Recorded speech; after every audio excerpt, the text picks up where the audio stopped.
The Public Service Commission released its quarterly pulse of the Public Service Bulletin this morning.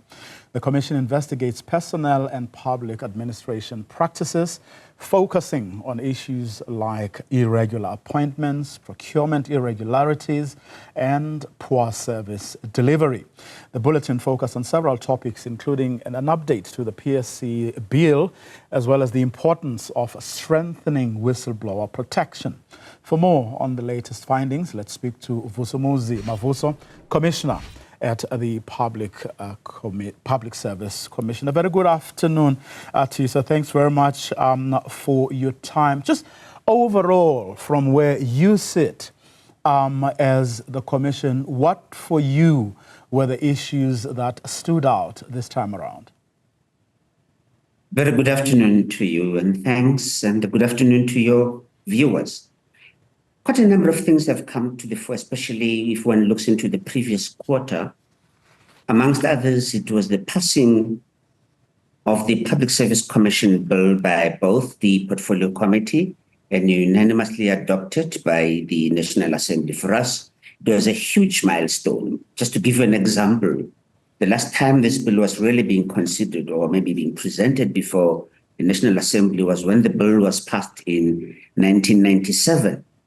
To usher in the current Public Service Commission, which is today about 26 years old, because it only began its work in earnest in 1999. So for us, it was a milestone because what it does, it provides for an extended mandate for the Public Service Commission to be able to have a rich and be able to capture, if I may use the word, doesn't sound very correct anyway, but to be able to deal with matters pertaining to local government, and matters relating to state-owned entities. In other words, the extension of the mandate covers local government, its own municipal-owned entities where there are, the national state-owned entities, even the provincial ones, which for us is quite a huge milestone. It's a huge responsibility, which we take quite seriously.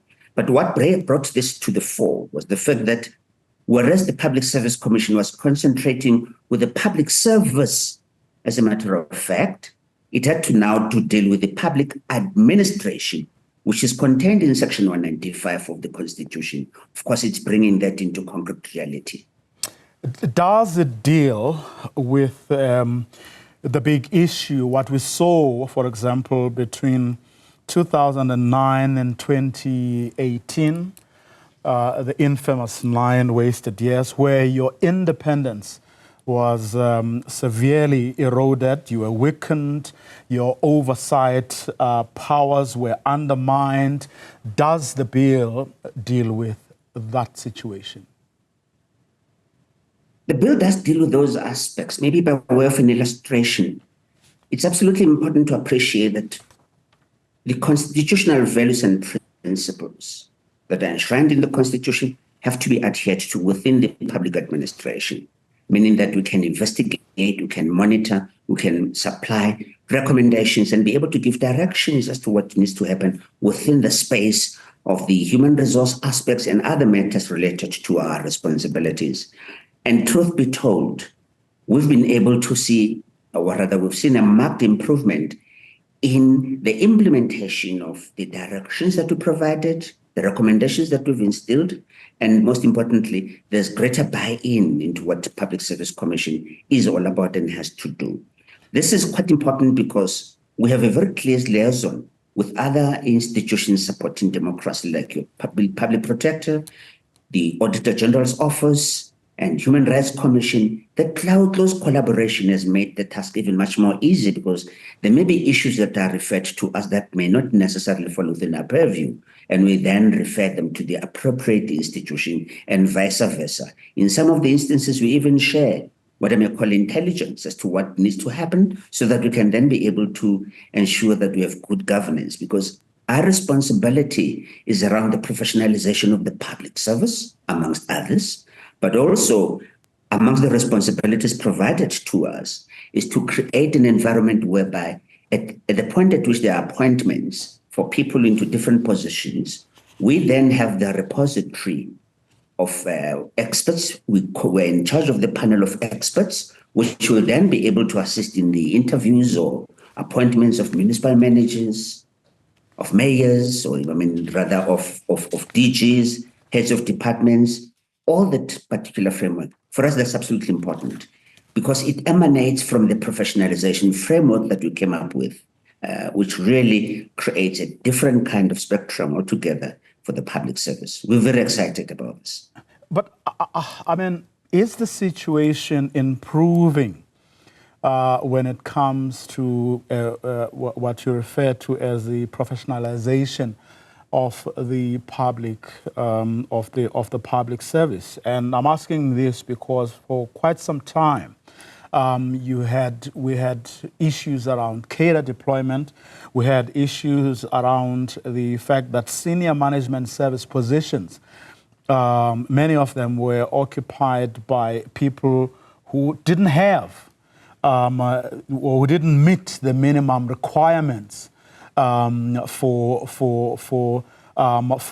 those jobs. And I'm also asking this on the back of a report recently released by, or at least an article I read only a couple of days ago, where several academics looked at the missing skills in the public service, which they believe is still widespread, especially when it comes to such areas as technology.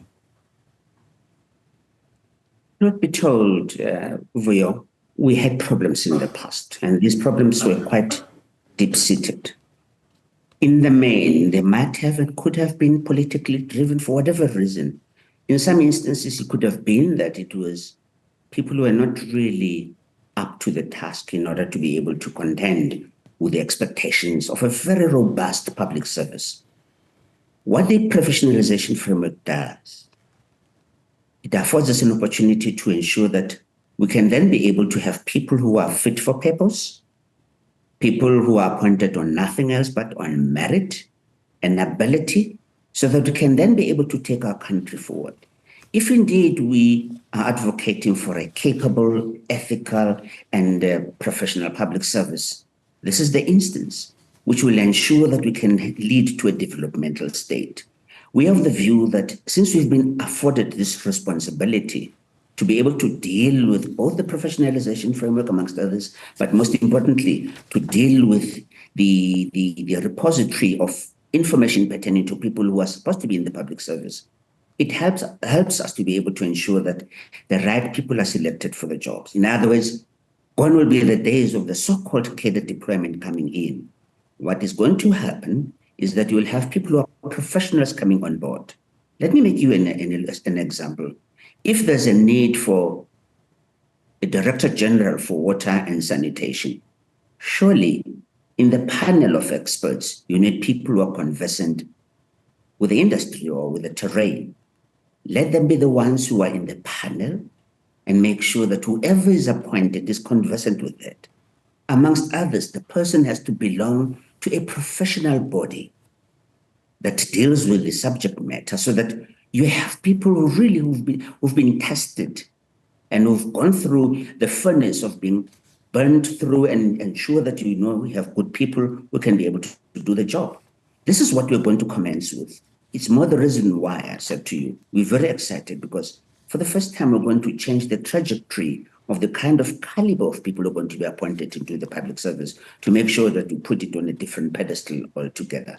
This is what we're committed to do. This is what we believe we are called to do, and we're going to make sure that we stick to the letter and spirit of what is expected. Our country deserves better, our country needs better, and it's for that reason that we need to do better too, especially in the selection process of those that must be able to take charge of the public service and be able to run with very complex and difficult departments, and make sure that we turn the tide and we win this battle.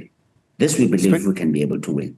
Speaking of doing things better and turning the tide, how is it going with regard to people who provide services to the state, and many of whom are still complaining about not being paid on time, and in certain instances, not being paid at all?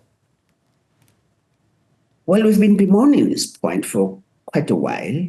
We've raised these issues with the different executive authorities And what we believe now is that there must be a clear and a stronger framework that will call to account and be able to come with consequence management for those managers who are not doing their work. Let me give an illustration again.